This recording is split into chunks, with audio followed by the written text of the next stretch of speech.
The winter of 1944 settled over southern England with a tense stillness, an air of anticipation that seemed to seep into every Quonset hut, every mess line, every windswept training ground. In the months before the Allied invasion of Nazi-occupied France, a series of reconnaissance missions had begun to unfold quietly across the Channel. These were not the large-scale rehearsals of amphibious divisions, nor the well-documented preparation of airborne units. These were missions carried out by small, hand-picked detachments from the U.S. Army Rangers, teams so secretive that only a handful of senior officers even knew their names. Their task was simple on paper yet extraordinarily dangerous: verify the intelligence that would shape the largest amphibious assault in history.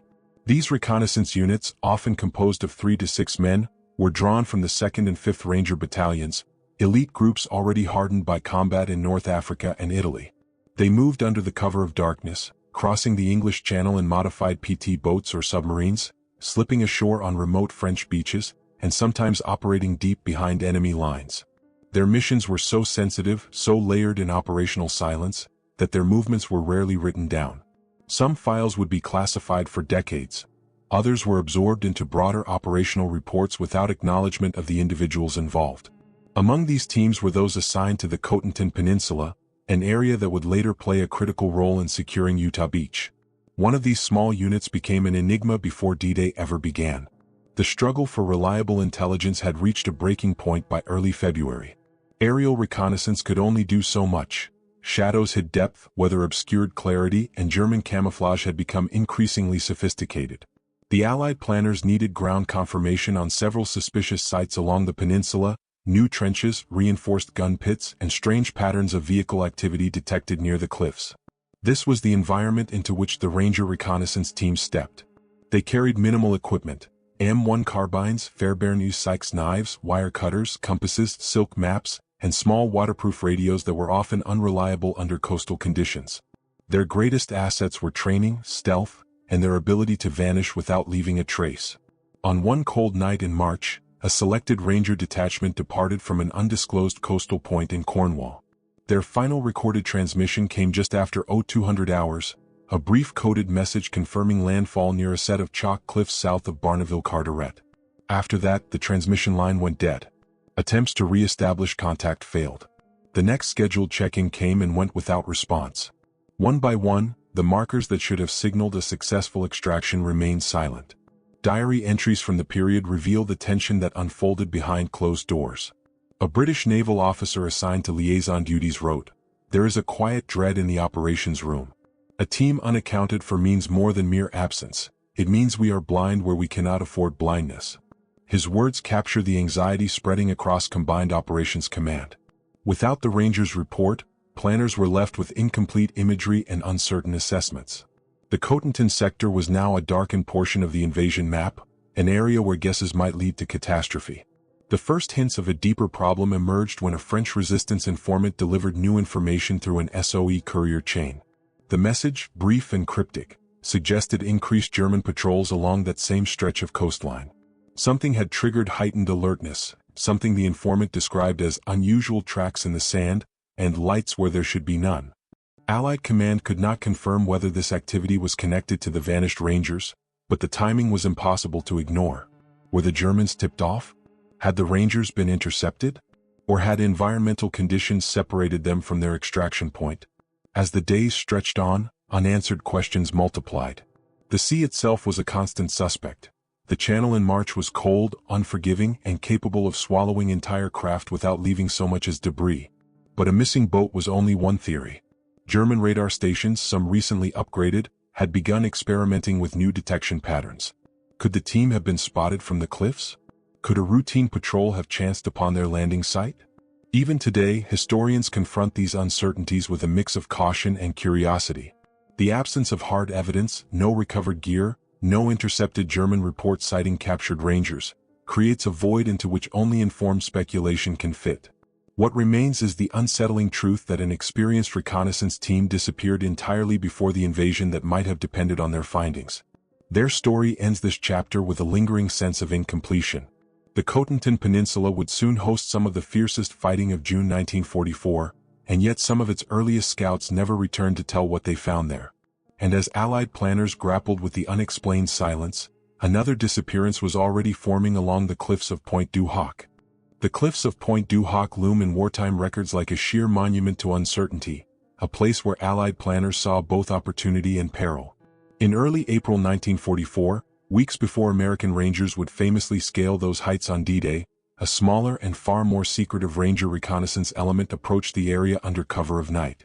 Their purpose was not attack, but confirmation. Recent aerial photographs suggested unusual construction atop the promontory, something far more extensive than the standard German artillery pits the Allies expected to find. Yet the photographs were inconclusive, marred by cloud cover and German camouflage nets. To answer these doubts, a select reconnaissance team from the 2nd Ranger Battalion was tasked with gathering direct intelligence. They would never be seen again. The mission struggle began long before the men reached the French shore.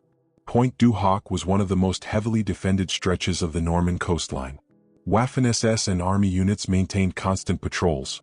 The cliff edge bristled with observation posts tied into a network of radar and early warning systems. The Rangers knew they were entering a labyrinth of fortification. Equipped only with suppressed M1 carbines, a pair of wire cutters, a short-range radio, and a set of waterproof notebooks, the team departed from their launch point shortly after 0100 hours.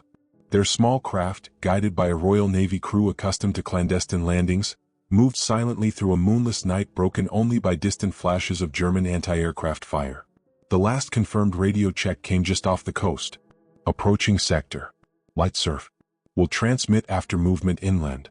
It was precisely the kind of calm, measured note expected from Ranger units trained under the harsh standards of Colonel William Darby's doctrine. The team was experienced, men who had scouted Italian cliffs at Gela and confronted German defenses at Anzio. Yet even these veterans entered Point du Hoc with an unspoken awareness. The terrain itself was a trap. A single misstep on the shingled beach could lead to discovery. A single sweep of a searchlight could seal their fate. Historical context gives weight to the tension of that night.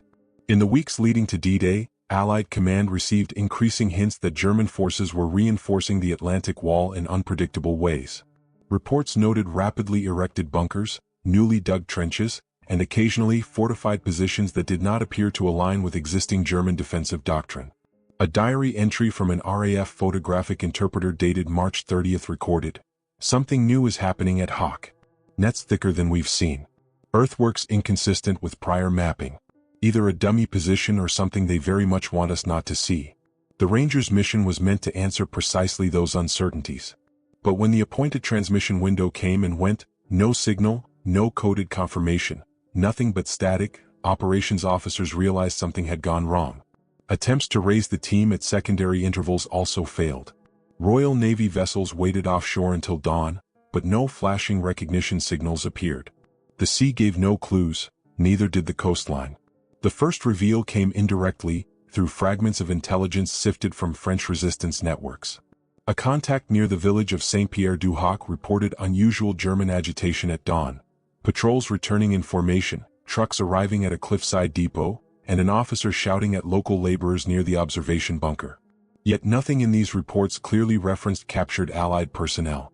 No bodies were seen. No gunshots were heard.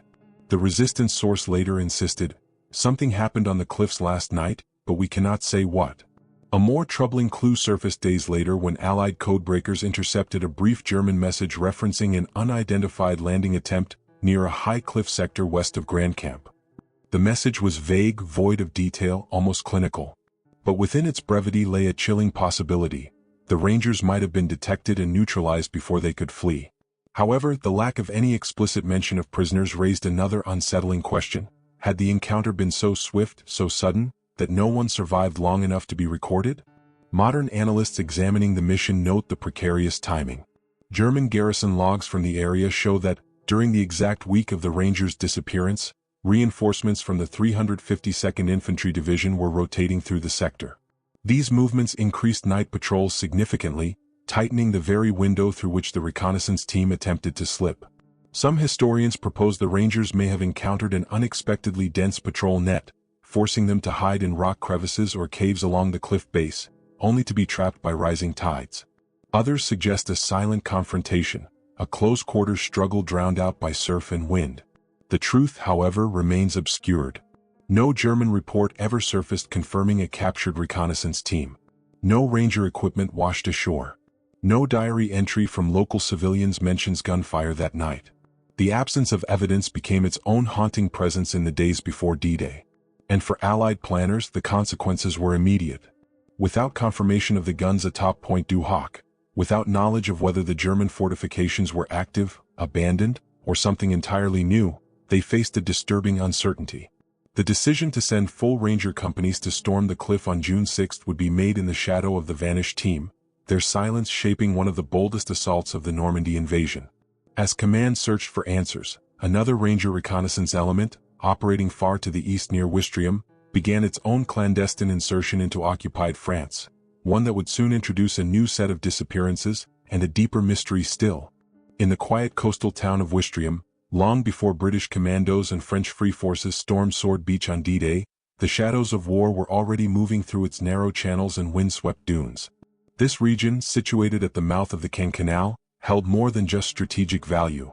It was a gateway to inland routes leading directly toward Caen, a crucial objective for the opening hours of the invasion. In April 1944, a joint British-American reconnaissance team was assigned to penetrate this area.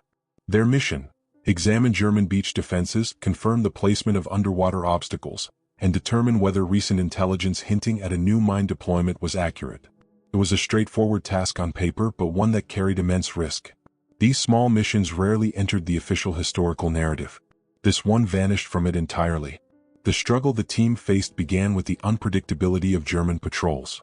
Unlike other sectors of the Normandy coastline, Ouistreham sat close to both a port and a canal lock system, regularly patrolled by Kriegsmarine auxiliaries, Wehrmacht infantry, and occasional Waffen-SS elements. The dunes, once peaceful and open, now formed a jagged horizon of steel hedgehogs, anti-tank ramps, and partially buried Teller mines. Coastal marshland behind the beach made for treacherous movement, offering little cover and often swallowing boots in deep mud. The reconnaissance element, 4 men, 2 American Rangers and 2 commandos from No. 10 Interallied Commando, understood that stealth was their only defense. Landing light. Surf minimal. Beginning movement inland. Their brief coded transmission arrived shortly after 0200 hours. It was the last verified message Allied headquarters received. What happened in the hours that followed must be pieced together from fragments, cross-referenced intelligence reports, scattered resistance testimonies, and later German patrol logs that hint at trouble but never fully explain it.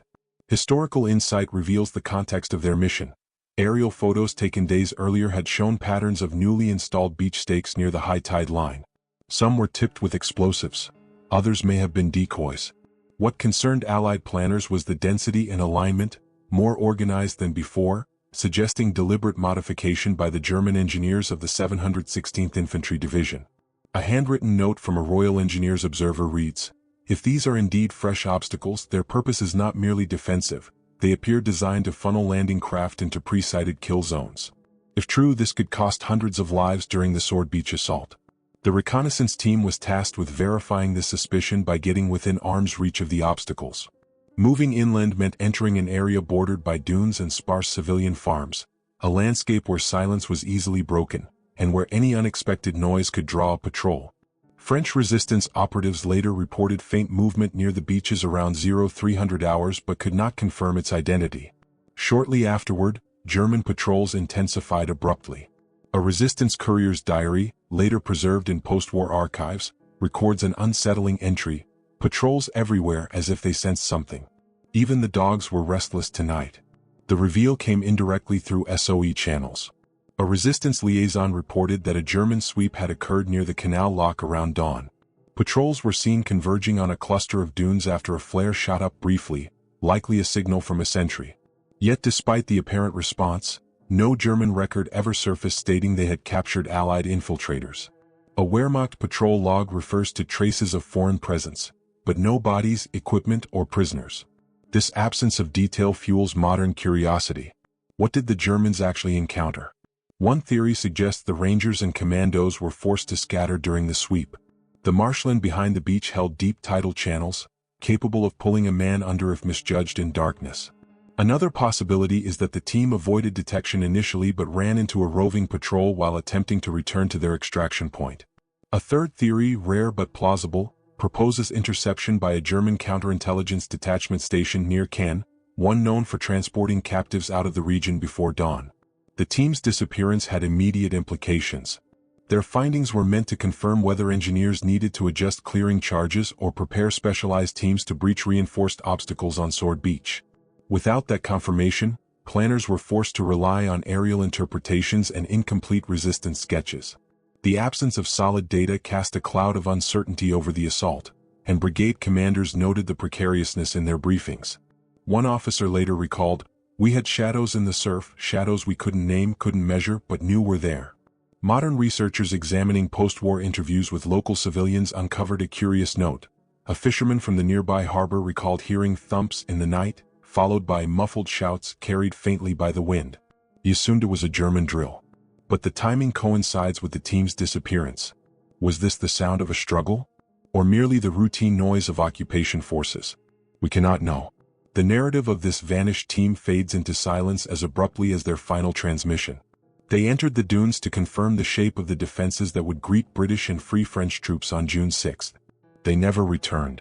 Their loss compounded the growing unease among Allied planners, who now faced a troubling pattern. Small reconnaissance units were disappearing across different sectors of Normandy, each erasing a piece of the intelligence puzzle. And even as questions mounted, another Ranger reconnaissance detachment prepared to move deeper inland, toward the Wire River estuary, into terrain where secrecy, geography, and German patrols combined into an even more dangerous maze. In the weeks before the Normandy landings, few areas on the French coast troubled Allied planners more than the Wire River estuary, an expanse of marshland, tidal flats, and narrow causeways that offered both opportunity and danger to any army attempting to break inland from the beaches. The Wire was more than a geographic barrier, it was a natural choke point. If the Allies hoped to move armor and infantry rapidly after the landings at Utah and Omaha, they needed to understand this maze-like region in precise detail. Yet much of it remained shrouded in uncertainty. In late April 1944, a small U.S. Ranger reconnaissance unit was tasked with slipping into the estuary under the cloak of night to map the routes, bridges, and possible German positions hidden in the wetlands. What followed became one of the most puzzling disappearances of the pre-invasion period. The hook to their story begins with an obscure note found in the war diary of V Corps. Marsh infrastructure inconsistent with aerial readings. Unconfirmed reports of pillbox near estuary mouth. Such inconsistencies mattered. A single undetected strong point could shell the causeways that thousands of American troops would need to traverse on D-Day. The Rangers selected for the mission, 5 men from the 5th Ranger Battalion, were all experienced scouts, accustomed to moving in silence through difficult terrain. Their objective was straightforward: verify the condition of a pair of small bridges, identify concealed gun pits rumored by informants, and mark viable inland paths for follow-on forces. The struggle began the moment they stepped off their landing craft. The estuary at night was a world of shifting tides and deceptive footing. One step could sink a man ankle deep, the next could swallow him to the waist. Thick reeds muffled sound, but they also distorted visibility. The Rangers advanced carefully, leaning on their compasses and silk maps as they moved toward a low ridge said to overlook a German observation point. Their equipment was sparse: carbines, compasses, ration tabs, and a single short-range wireless set prone to failing under moisture. A patrol of the German 709th Infantry Division was known to operate nearby, though its exact schedule was unclear. At 0220 hours, the team transmitted a brief signal: crossing marsh. Objective appears active. The message raised concern because the estuary wasn't expected to house a full German position, only an outpost. Aerial photos had shown nothing more than indistinct shapes, possibly fishing huts or abandoned shacks. Yet the Rangers' message implied something more organized. Command waited for the next transmission, but it never arrived. Historical insights deepened the puzzle. According to an SOE source working in Corentin, German patrols had been seen conducting unusually tight sweeps in the vicinity that same week. Rumors circulated among local farmers about new minefields being placed along pathways leading from the marsh. One civilian later testified post-war that German soldiers had been measuring distances in the mud, perhaps preparing firing lines. These shifts in behavior hinted that the estuary was becoming a more fortified position than Allied intelligence believed. The reveal of what might have happened came through resistance reports passed to London days after the team vanished. A French contact near the hamlet of Brevans claimed to have heard short bursts of fire, around 0300 hours, followed by German voices shouting orders in rapid succession. When he cautiously approached the area at dawn, He found disturbed mud, marks consistent with a skirmish but no bodies. Another witness told SOE handlers that he saw lanterns moving across the marsh, as if searching for something. Yet both accounts lacked specifics and could not verify whether the missing rangers had been involved. German records provide no clear answers. A patrol log from the 709th Infantry Division notes a brief engagement with unknown men near the estuary on the night in question, but includes no reference to captured soldiers, no weapons recovered, and no equipment listed. The log ends with the curious phrase, "Area cleared. Nothing further located." What does "nothing further" mean? Did the patrol fail to find the rangers' bodies? Did the tidal forces erase evidence before dawn? The ambiguity lingers. Modern analysis introduces several plausible theories. One suggests the team became trapped by rising tides after a firefight, unable to move or radio for extraction. The Wire's waters were infamous for swallowing both debris and the unwary. Another theory proposes that the rangers scattered after detection, attempting to navigate the marsh independently. In such terrain, separation could quickly turn fatal. A third, more troubling interpretation hints at a possibility of capture. But if so, why did German files remain silent? Was the encounter too minor to document? Or were the prisoners removed swiftly to a rear interrogation center, leaving no trace in local records? Application of these theories reminds us how fragile intelligence operations were in the run-up to D-Day. Every disappearance forced commanders to work with incomplete data.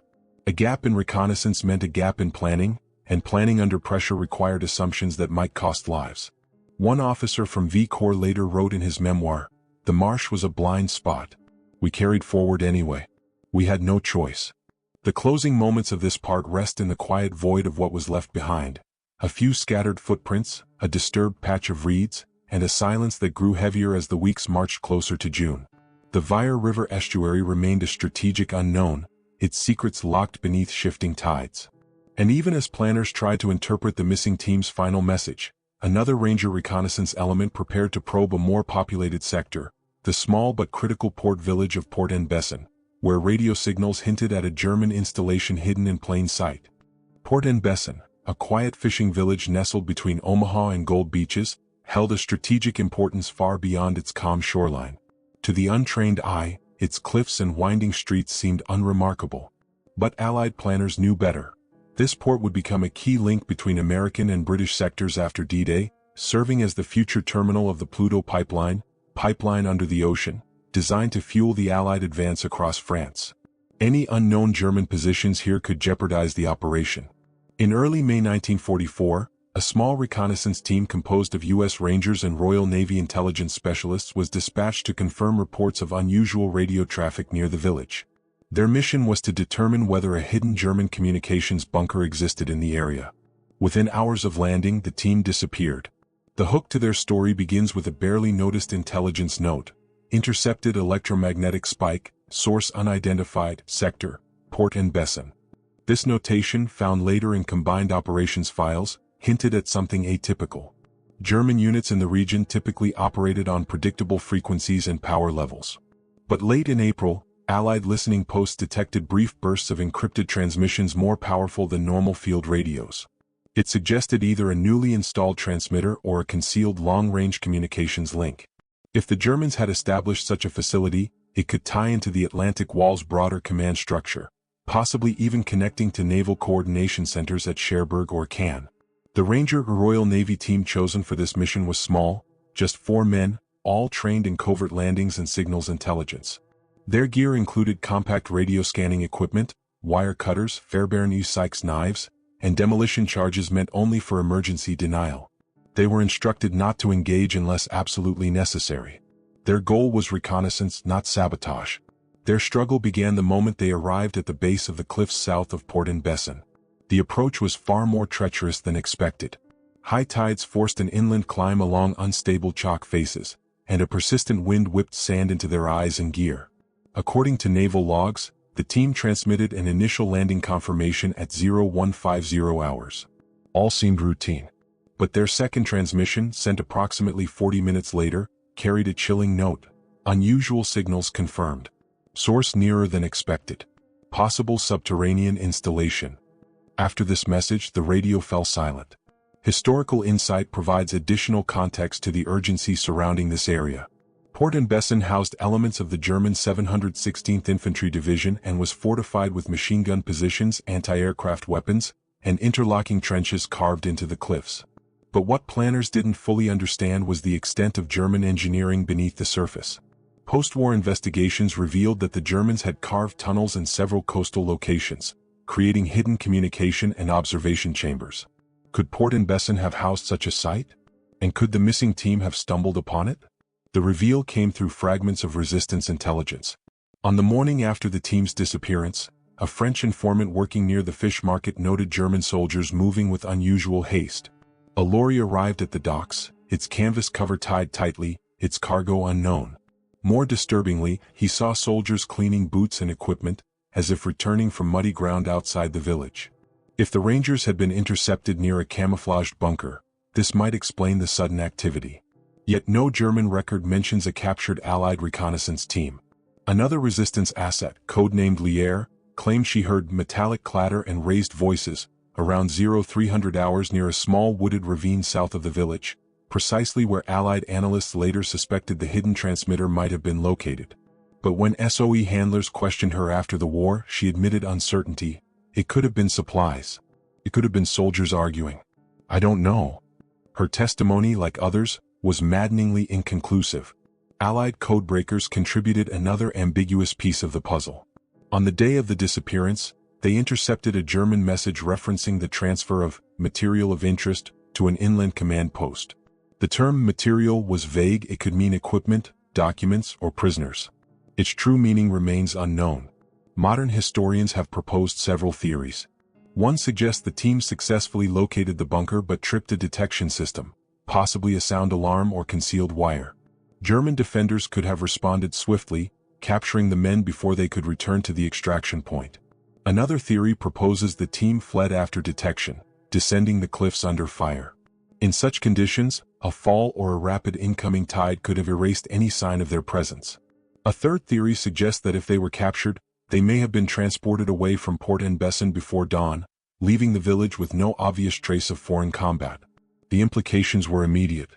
Without confirmation of the bunker's purpose, Allied planners were forced to assume the worst, that the Germans possessed a communications hub capable of relaying rapid defensive orders during the invasion.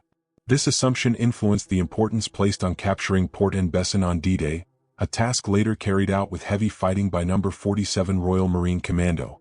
The close of this chapter leaves a lingering question. What exactly did the Rangers stumble upon in those early morning hours? Their final message, possible subterranean installation, remains one of the most cryptic transmissions of the pre-invasion period.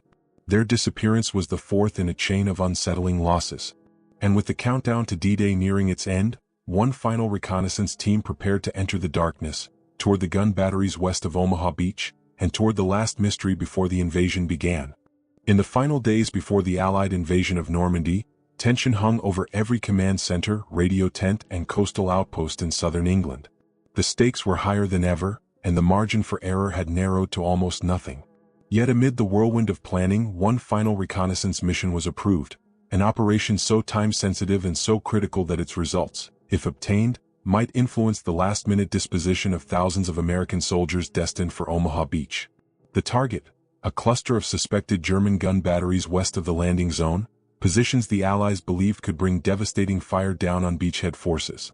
The team assigned to investigate these defenses consisted of elite Rangers trained for silent infiltration. It was a mission born from urgency and destined to end in mystery. The hook to their story begins with a small notation in AG2 intelligence file dated June 1, 1944. Increased German night patrols, possible movement at WN68 and WN70 batteries. These Widerstandsnest strong points were small fortified positions, but even a single well-placed gun could threaten landing craft. Aerial photos were ambiguous. Shadows made it impossible to tell whether the guns were operational or decoys. And the last missing reconnaissance team, the one lost near Port-en-Bessin, had added to the uncertainty. Still, the need for confirmation outweighed the risks. The Ranger team, 5 men, all seasoned scouts from the 2nd Ranger Battalion, departed from a motor torpedo boat around 0100 hours on June 3. The weather was unforgiving. A stiff wind struck the coast, and the channel's dark waters heaved against the small inflatable boat used for the final approach. They carried minimal gear, suppressed carbines, a compact radio set, a set of demolition pencils for marking locations, and a waterproof packet containing the latest aerial photos. Their objective was narrow: observe, verify, and return before dawn. Their struggle began the moment they hit the rocky shoreline. This stretch west of Omaha was not like the sandy expanse where thousands would soon land. Here the cliffs pressed close to the sea, creating narrow pockets of boulders and tide-filled crevices. Movement required absolute silence and careful footing. One misplaced rock could echo up the cliff walls.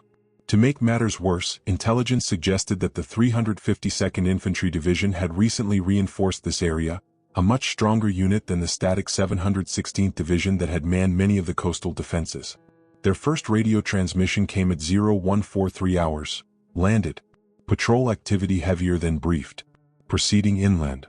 It was the last clear message Allied command would ever receive. Historical insight helps explain the growing danger of this sector. By early June, German defenses around Omaha were far more robust than the Allies realized. Veteran machine gun teams, mobile reserve units, and roving night patrols had created an overlapping network of detection. Even without radar in this specific area, the Germans compensated with increased foot patrols, often unpredictable and silent. A French resistance member living near the hamlet of Acramaville later described seeing German patrols fanning out at around 0300 hours the same night the Rangers disappeared. His testimony, recorded after the war, reads, "They moved with haste, more than usual. I heard an argument between two soldiers near the hedgerow, something about lights by the cliffs." His sighting suggests the Rangers may have triggered attention shortly after leaving the beach. The reveal came through a scatter of ambiguous clues. Local civilians interviewed by the Allies in late June reported hearing a brief burst of automatic fire inland, followed by silence.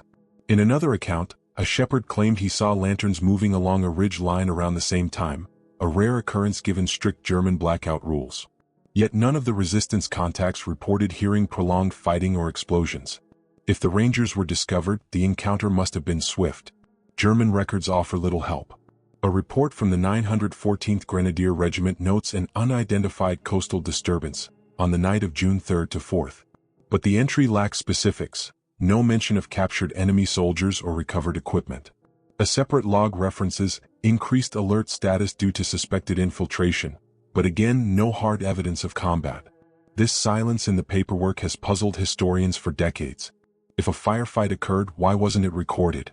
If prisoners were taken, why no documentation? Modern analysis suggests several possibilities. One theory proposes that the Rangers, upon encountering a patrol, attempted to hide among the rocks and scrub, only to be trapped by rising tides that left no trace by daylight. Another argues they may have engaged in a brief firefight before retreating toward the cliffs, where a fall or rapid surge of water could have claimed them. A third theory suggests capture by a mobile German patrol trained to transport detainees to rear area facilities before sunrise, leaving no trace in local logs. None of these theories can be confirmed. All remain hauntingly plausible. The consequences of their disappearance were immediate and heavy. Without their intelligence, planners were forced to assume the German batteries were operational. This assumption influenced the decision to task the 2nd and 5th Ranger Battalions with storming the heights on D-Day, an assault that resulted in some of the most intense combat of the operation. In a sense, the vanished reconnaissance team shaped the invasion not through what they reported, but through what they could not. The close of this final chapter leaves a sobering reflection. 5 reconnaissance teams vanished in the weeks before D-Day. None were found. Their missions, though largely unacknowledged, shaped Allied decision-making in ways that echo through historical analysis. As dawn broke on June 6, 1944, the invasion began under the weight of intelligence gaps carved by silence created by men whose final footsteps remain somewhere in the coastal shadows of Normandy. Their stories endure not through documents or recovered bodies, but through the unanswered questions they left behind, questions that continue to challenge historians, investigators, and anyone seeking to understand the unseen battlefield that preceded the most famous landing in history.